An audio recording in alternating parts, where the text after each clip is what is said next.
Hi friends, welcome back to Manasu creations YouTube channel. ನೋಡಿ, ಇವತ್ತು ಒಂದು ಒಳ್ಳೆ ಗ್ರೇವಿ ಮಾಡಿದ್ದೀನಿ. ಸೋಯಾ ಚಂಕ್ಸಿಂದ ಮಾಡಿರೋ ಅಂಥ ಗ್ರೇವಿ ಇದು. ತುಂಬ ಟೇಸ್ಟಿಯಾಗಿರುತ್ತೆ ಮತ್ತು ಈಸಿಯಾಗೂ ಪ್ರಿಪೇರ್ ಮಾಡ್ಕೋಬೋದು. ಕಡಿಮೆ ಇಂಗ್ರೀಡಿಯೆಂಟ್ಸು, ಕಡಿಮೆ ಟೈಮು. ಸೊ ಚಪಾತಿಗೆ, ಪೂರಿಗೆ ಮತ್ತು ರೊಟ್ಟಿಗೆಲ್ಲ ತುಂಬ ಒಳ್ಳೆ ಕಾಂಬಿನೇಷನ್ ಇದು. ಸೊ ನಾನ್ ವೆಜ್ ತಿಂದೇ ಇರೋರು ಕೂಡ ಇದನ್ನು ಮಾಡ್ಕೊಂಡು ತಿಂದರೆ ನಾನ್ ವೆಜ್ ತಿಂದಷ್ಟೇ ಫೀಲ್ ಆಗುತ್ತೆ. ತುಂಬ ಚೆನ್ನಾಗಿರುತ್ತೆ. ಹೆಲ್ದಿ ಫುಡ್ಡು, ಪ್ರೋಟೀನ್ ಜಾಸ್ತಿ ಇರೋ ಅಂಥದ್ದು ಸೋಯಾ ಚಂಕ್ಸು. ಸೊ ಇದನ್ನು ಹೇಗೆ ಪ್ರಿಪೇರ್ ಮಾಡೋದು, ಇದಕ್ಕೆ ಏನೇನು ಇಂಗ್ರೀಡಿಯೆಂಟ್ಸ್ ಬೇಕು ಅಂತ ಅಂದ್ಬಿಟ್ಟು ಬನ್ನಿ ನೋಡೋಣ. ಸೊ ನೋಡಿ ಒಂದ್ಸಲ ಹೇಗಿದೆ ಅಂತ. ತುಂಬ ಟೇಸ್ಟಿಯಾಗಿರುತ್ತೆ ಮತ್ತು ತುಂಬ ಬೇಗ ಕೂಡ ಮಾಡ್ಕೋಬೋದು. ಬನ್ನಿ ನೋಡೋಣ ಈಗ ಇದಕ್ಕೆ ಏನೇನು ಇಂಗ್ರೀಡಿಯೆಂಟ್ಸ್ ಬೇಕು ಅಂತ ಅಂದ್ಬಿಟ್ಟು. ನೋಡಿ, ಒಂದು ಕಪ್ಪಲ್ಲಿ ಸೋಯಾ ಇಟ್ಕೊಂಡಿದ್ದೀವಿ, ಸೋಯಾ ಚಂಕ್ಸು. ಸೊ ನಿಮಗೆ ಎಷ್ಟು ಕ್ವಾಂಟಿಟಿಯಲ್ಲಿ ಬೇಕೋ, ಎಷ್ಟು ಜನಕ್ಕೆ ಮಾಡ್ಕೋತೀರೋ ನೋಡಿಕೊಂಡು ಆ ಕ್ವಾಂಟಿಟಿಯಲ್ಲಿ ಸೋಯಾ ಚಂಕ್ಸ್ ಹಾಕ್ಕೊಳ್ಳಿ. ಸೊ ಇದಕ್ಕೆ 1 ಸ್ಪೂನು ಉಪ್ಪು ಹಾಕ್ಕೊಳ್ಳೋಣ ಮತ್ತು 1 ಸ್ಪೂನು ಅರಿಶಿನ ಹಾಕ್ಕೊಬಿಟ್ಟು ನೀರು ಹಾಕಿ ನೆನೆಸಿ ಒಂದು 1/2 ಅವರ್ ಬಿಡೋಣ. ಸೊ ಇದು ಚೆನ್ನಾಗಿ ನೆನಿಬೇಕು. ಸೊ ಒಂದು 1/2 ಅವರ್ ಬಿಟ್ಟರೆ ಸಾಕು, ಚೆನ್ನಾಗಿ ಸೋಕಾಗುತ್ತೆ. ಸೊ ಆಮೇಲೆ ಚೆನ್ನಾಗಿ ಒಂದು 4-5 ಸಲ ಕ್ಲೀನಾಗಿ ವಾಶ್ ಮಾಡಿಬಿಟ್ಟು ಆಮೇಲೆ ನೀರೆಲ್ಲ ಹಿಂಡಿ ತೆಗೆದಿಟ್ಕೊಳ್ಳೋಣ. ಇದರಲ್ಲಿರೋ ಹಸಿ ಸ್ಮೆಲ್ಲೆಲ್ಲ ಹೋಗಬೇಕು. ಸೊ ಹಾಗಾಗಿ ಒಂದು 4 ಟೈಮ್ಸ್ ಇದು ನೆಂದಾದಮೇಲೆ ಒಂದು 1/2 ಅವರ್ ಬಿಡಿ, ಚೆನ್ನಾಗಿ ಸಾಫ್ಟ್ ಆಗುತ್ತೆ. ಆಮೇಲೆ ಚೆನ್ನಾಗಿ ವಾಶ್ ಮಾಡಿಬಿಟ್ಟು ಆಮೇಲೆ ಕ್ಲೀನಾಗಿ ಹಿಂಡ್ಬಿಟ್ಟು ತೆಗೆದಿಟ್ಕೊಳ್ಳೋಣ. ಸೊ ಇದು 1/2 ಅವರ್ ಸೋಕಾಗಲಿ. ಸೊ ಅಷ್ಟೊತ್ತಿಗೆ ಒಂದು ಖಾರಕ್ಕೆ ರೆಡಿ ಮಾಡ್ಕೊಳ್ಳೋಣ. ಬನ್ನಿ ನೋಡಿ, ಲೈಟಾಗಿ ಒಂದು ಮಸಾಲೆ ರುಬ್ಕೊಳ್ಳೋಣ. ಸೊ 2 ಆಗೋಷ್ಟು ಟೊಮೊಟೊ ತೊಗೊಂಡಿದ್ದೀನಿ ಮತ್ತು ಒಂದು ಏಲಕ್ಕಿ ಮತ್ತು ಸ್ವಲ್ಪ ಚಕ್ಕೆ ಮತ್ತು ಸ್ವಲ್ಪ ಲವಂಗ ಹಾಕ್ಕೊಂಡಿದ್ದೀನಿ ಮತ್ತು ಸ್ವಲ್ಪ ಗೋಡಂಬಿ ಒಂದು 10-12 ಹಾಕ್ಕೊಳ್ಳಿ. ಗ್ರೇವಿ ತಿಕ್ನೆಸ್ಗೋಸ್ಕರ ಗೋಡಂಬಿ ಹಾಕೋತೀರಿ. ಮತ್ತು ಒಂದು 2 ಸ್ಪೂನ್ ಆಗೋಷ್ಟು ತೆಂಗಿನಕಾಯಿ. ಸೊ ಇದನ್ನು ಕ್ಲೀನಾಗಿ ಫೈನಾಗಿ ರುಬ್ಕೊಬರೋಣ ನೀರು ಹಾಕ್ಕೊಂಡು. ತುಂಬ ನೀರು ಹಾಕೋದು ಬೇಡ, ಸ್ವಲ್ಪ ಗಟ್ಟಿಯಾಗಿ ರುಬ್ಕೊಳ್ಳೋಣ. ತುಂಬ ಗಟ್ಟಿಯಾಗೋಬೇಡ ಮತ್ತು ತುಂಬ ನೀರಾಗೋಬೇಡ. ಒಂದು 1/2 ಗ್ಲಾಸ್ ಆಗೋಷ್ಟು ನೀರು ಹಾಕ್ಕೊಂಡ್ರೆ ಸಾಕಾಗುತ್ತೆ. ಸೊ ಬನ್ನಿ ಈಗ ಫುಲ್ ಫೈನಾಗಿ ರುಬ್ಕೊಬರೋಣ ಇದನ್ನು. ನೋಡಿ, ಈಗ ಫುಲ್ ಫೈನಾಗಿ ರುಬ್ಬಿ ಆಗಿದೆ. ಸೊ ಈಗ ಇದಿರಲಿ. ಈಗೇನೆ ಒಂದು ಸ್ಟವ್ ಮೇಲೆ ಬಾಣಲೆಯಲ್ಲಿ ಎಣ್ಣೆ ಹಾಕಿ ಇಟ್ಕೊಳ್ಳೋಣ. ಬನ್ನಿ ಈಗ ನೋಡಿ, ಈಗ 1-2 ಸ್ಪೂನ್ ಎಣ್ಣೆ ಹಾಕ್ಕೊಂಡಿದ್ದೀನಿ ಬಾಣಲೆಯಲ್ಲಿ. ಸೊ ಇದಕ್ಕೆ ಒಂದು 1/2 ಸ್ಪೂನ್ ಆಗೋಷ್ಟು ಉಪ್ಪು ಹಾಕ್ಕೊಳ್ಳೋಣ ಮತ್ತು ಅರಿಶಿನ 1 ಸ್ಪೂನ್ ಹಾಕ್ಕೊಳ್ಳೋಣ. ಈ ಸೋಯಾ ಚಾಂಕ್ಸ್ ಏನು ಇಟ್ಕೊಂಡಿದ್ವಲ್ಲ ಕ್ಲೀನಾಗಿ ನೀರೆಲ್ಲ ಹಿಂಡಿ, ಸೊ ಅದನ್ನು ಮಿಕ್ಸ್ ಮಾಡ್ಕೊಳ್ಳೋಣ. ಇದಕ್ಕೆ ಮಿಕ್ಸ್ ಮಾಡಿಕೊಂಡು ಚೆನ್ನಾಗಿ ಫ್ರೈ ಮಾಡ್ಕೊಳ್ಳಿ ಎಣ್ಣೆಲ್ಲೇ.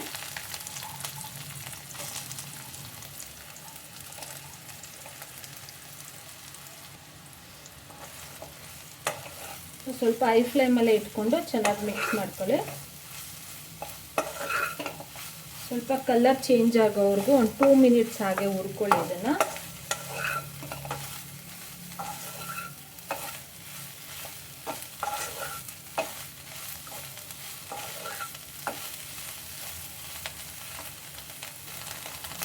ಈ ಥರ ಎಣ್ಣೆಯಲ್ಲೇ ಉಪ್ಪು ಹಾಕ್ಬಿಟ್ಟು ಚೆನ್ನಾಗಿ ಫ್ರೈ ಮಾಡೋದ್ರಿಂದ ಸೋಯಾ ಚಂಕ್ಸ್ಗೆ ಚೆನ್ನಾಗಿ ಉಪ್ಪು ಹಿಡಿಯುತ್ತೆ ಅಂತ ಅಂದ್ಬಿಟ್ಟು ಹೀಗೆ ಮಾಡ್ಕೋಬೇಕು.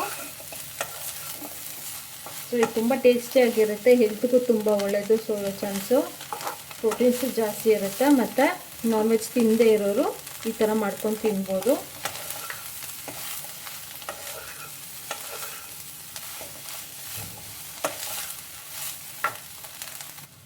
ಸೊ ನೋಡಿ, 2 ಮಿನಿಟ್ಸ್ ಆಗಿದೆ. ಈಗ ಸ್ವಲ್ಪ ಗೋಲ್ಡನ್ ಬ್ರೌನ್ ಥರ ಆಗಿದೆಲ್ಲ. ಸೊ ಇದನ್ನು ಒಂದು ಪ್ಲೇಟ್ಗೆ ಶಿಫ್ಟ್ ಮಾಡಿಕೊಂಡು ಇನ್ನು ಸ್ವಲ್ಪ ಎಣ್ಣೆ ಹಾಕ್ಕೊಳ್ಳೋಣ ಒಗ್ಗರಣೆಗೆ. ನೋಡಿ, ಎಣ್ಣೆ ಕಾಯಕ್ಕೆ ಇಟ್ಟಿದ್ದೆ. ಒಂದು ಪಲಾವ್ ಎಲೆ ಹಾಕ್ಕೊತಾ ಇದ್ದೀನಿ ಮತ್ತು ಹಸಿಮೆಣಸಿನ್ಕಾಯಿ ಒಂದು 4 ಆಗೋಷ್ಟು ಉದ್ದುದ್ದಕ್ಕೆ ಸೀಳಿ ಇಟ್ಕೊಂಡಿದ್ದೀನಿ. ಸೊ ಖಾರ ಬರಲಿ ಅಂತ ನಾನು ಮೊದಲೇ ಹಾಕ್ತಾಯಿದ್ದೀನಿ. ಈರುಳ್ಳಿ ಒಂದು ದೊಡ್ಡ ಸೈಜಿದ್ದು ಕಟ್ ಮಾಡಿ ಇಟ್ಕೊಂಡಿದ್ದೀನಿ. ಸೊ ಅದನ್ನು ಹಾಕ್ಕೊಳ್ಳೋಣ. ಕ್ಲೀನಾಗಿ ಹೈ ಫ್ಲೇಮಲ್ಲಿ ಇಟ್ಕೊಂಡು ಗೋಲ್ಡನ್ ಬ್ರೌನ್ ಬರೋವರೆಗೂ ಫ್ರೈ ಮಾಡ್ಕೊಳ್ಳಿ.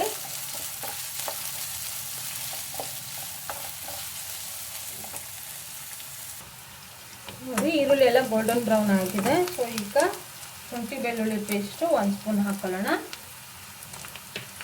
ಶುಂಠಿ ಬೆಳ್ಳುಳ್ಳಿ ಪೇಸ್ಟು ಹಸಿ ಸ್ಮೆಲ್ಲೆಲ್ಲ ಹೋಗಬೇಕು. ಸೊ ಅಲ್ಲಿವರೆಗೂ ಸ್ವಲ್ಪ ಫ್ರೈ ಮಾಡ್ಕೊಳ್ಳಿ.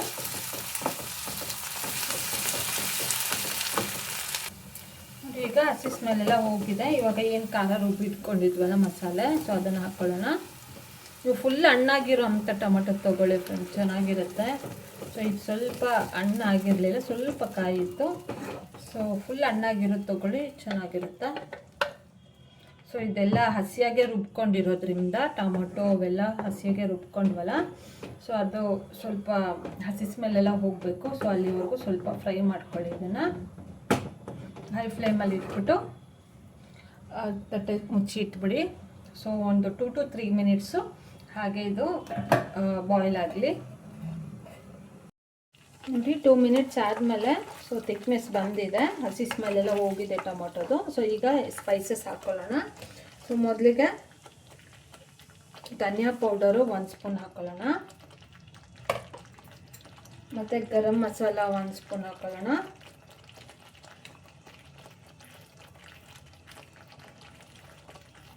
ಮತ್ತು ನಾನು ಕಾಶ್ಮೀರಿ ಚಿಲ್ಲಿ ಪೌಡರ್ ಯೂಸ್ ಮಾಡ್ತಾ ಇದ್ದೀನಿ ಇಲ್ಲಿ ಕಲರ್ಗೋಸ್ಕರ, ಅದು ಖಾರ ಇರೋದಿಲ್ಲ. ಸೊ ಹಾಗಾಗಿ ನಾವು ಮೊದಲೇ ಹಸಿಮೆಣ್ಸಿನ್ಕಾಯಿ ಹಾಕ್ಕೊಂಡಿರೋದು. ಸೊ ಪೌಡರ್ ಒಂದು ಸ್ವಲ್ಪ ಹಾಕ್ಕೊಳ್ಳೋಣ, ರೆಡ್ ಚಿಲ್ಲಿದು. ಮತ್ತು ಸ್ವಲ್ಪ ಪೆಪ್ಪರ್ ಪೌಡರ್ ಹಾಕ್ಕೊಳ್ಳೋಣ. ಮತ್ತು ಸ್ವಲ್ಪ ಅರಿಶಿನ ಹಾಕ್ಕೊಳ್ಳೋಣ.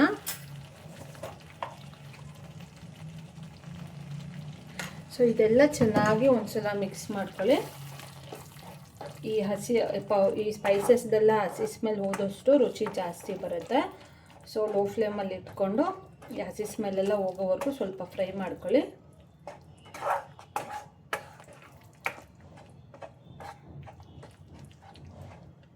ಒಂದು 2 ಮಿನಿಟ್ಸ್ ಹಾಗೆ ಬಿಡಿ, ಹಸಿ ಸ್ಮೆಲ್ಲೆಲ್ಲ ಹೋಗಲಿ. ನೋಡಿ ಗ್ರೇವಿದು ಥಿಕ್ನೆಸ್ ಬಂದಿದೆ ಚೆನ್ನಾಗಿ. ಸೊ ಸ್ವಲ್ಪ ಎಣ್ಣೆ ಬಿಡಬೇಕು, ಅಲ್ಲಿವರೆಗೂ ಫ್ರೈ ಮಾಡ್ಕೊಳ್ಳಿ. ಗಟ್ಟಿಯಾಗಿದೆ ಅಲ್ಲ, ಸೊ ಹಾಗಾಗಿ ನೋಡಿಕೊಂಡು ಈ ಜಾರ್ ತೊಳೆದಿರೋ ನೀರು ಏನಿರುತ್ತಲ್ವ, ಮಸಾಲೆ ಎಲ್ಲ ಅಂಟಿರುತ್ತಲ್ಲ, ಸೊ ಅದಕ್ಕೆ ನೀರು ಹಾಕ್ಕೊಂಡು ಒಂದು ಸ್ವಲ್ಪ ಹಾಫ್ ಗ್ಲಾಸ್ ಆಗೋಷ್ಟು ನೀರು ಹಾಕ್ಕೊಂಡು ಮತ್ತೆ ಕುದಿಯಕ್ಕೆ ಬಿಡಿ.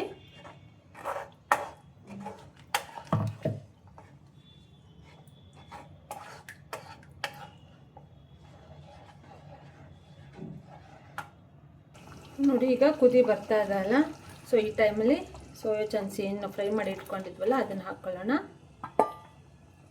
ಸೊ ಅದನ್ನು ಹಾಕ್ಕೊಂಡು ರುಚಿಗೆ ತಕ್ಕಷ್ಟು ಉಪ್ಪು ಹಾಕ್ಕೊಳ್ಳೋಣ.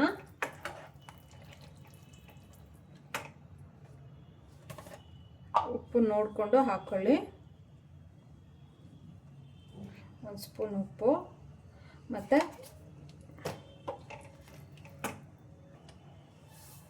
ನೋಡಿ ಮೆಂತೆ, ಕಸ್ತೂರಿ ಮೆಥಿ ಒಂದು ಸ್ವಲ್ಪ ಹಾಕ್ಕೊಳ್ಳೋಣ, ಒಳ್ಳೆ ಫ್ಲೇವರ್ಗೋಸ್ಕರ. ಬೇಕಾದರೆ ಹಾಕ್ಕೊಳ್ಳಿ, ಇಲ್ಲ ಸ್ಕಿಪ್ ಮಾಡಿ. ಇದೆಲ್ಲ ಒಂದ್ಸಲ ಮಿಕ್ಸ್ ಮಾಡಿಬಿಟ್ಟು ಸೊ ಹಾಗೆ 1 ನಿಮಿಷ ಹಾಗೆ ಮುಚ್ಚಿಟ್ಟಿರಿ.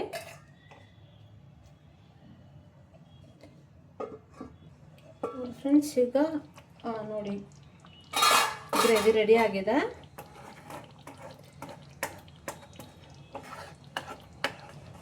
ಸೊ ಸೋಯಾ ಚಂಕ್ಸ್ಗೆ ಮಸಾಲೆ ಎಲ್ಲ ಚೆನ್ನಾಗಿ ಅಂಟಿದೆ ನೋಡಿ. ಸೊ ಸಾಕು, ಇಷ್ಟು ಥಿಕ್ನೆಸ್ ಇದ್ದರೆ ಗ್ರೇವಿ. ಸೊ ಫೈನಲ್ ಟಚ್ಚು ಕೊತ್ತಂಬರಿ ಸೊಪ್ಪು ಹಾಕ್ಕೊಬಿಡೋಣ. ಕೊತ್ತಂಬರಿ ಸೊಪ್ಪು ಹಾಕಿ ಚೆನ್ನಾಗಿ ಒಂದ್ಸಲ ಫುಲ್ಲು ಮಿಕ್ಸ್ ಮಾಡ್ಕೊಳ್ಳಿ ಒಂದ್ಸಲ.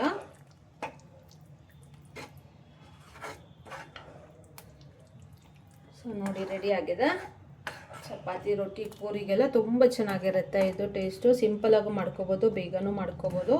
ಸೊ ನಾನ್ ವೆಜ್ಜು ಈ ಶ್ರಾವಣ ಮಾಸ ಆ ಥರ ಟೈಮಲ್ಲೆಲ್ಲ ತಿನ್ನಲ್ವಲ್ಲ, ಕಾರ್ತಿಕ್ ಮಾಸ ಆ ಥರ ಟೈಮಲ್ಲೆಲ್ಲ, ಸೊ ಆ ಟೈಮಲ್ಲಿ ಈ ಥರ ಮಾಡ್ಕೊತೀನಿ. ಸೊ ನಾನ್ ವೆಜ್ ತಿಂದಷ್ಟೇ ಫೀಲ್ ಆಗುತ್ತೆ. ಸೊ ನೋಡಿ, ಸೊ ನಿಮ್ಗೆ ಇಷ್ಟ ಆದರೆ ವಿಡಿಯೋ ಲೈಕ್ ಮಾಡಿ, ಶೇರ್ ಮಾಡ್ಕೊಳ್ಳಿ, ಮತ್ತು ಒಂದ್ಸಲ ಟ್ರೈ ಮಾಡಿ ಹೇಗಿತ್ತು ಅಂತ ಅಂದ್ಬಿಟ್ಟು ಕಾಮೆಂಟ್ ಮಾಡಿ. ಮನಸ್ಸು ಕ್ರಿಯೇಷನ್ಸ್ ಯೂಟ್ಯೂಬ್ ಚಾನಲ್ನ ಸಬ್ಸ್ಕ್ರೈಬ್ ಮಾಡ್ಕೊಳ್ಳಿ. Thank you for watching friends.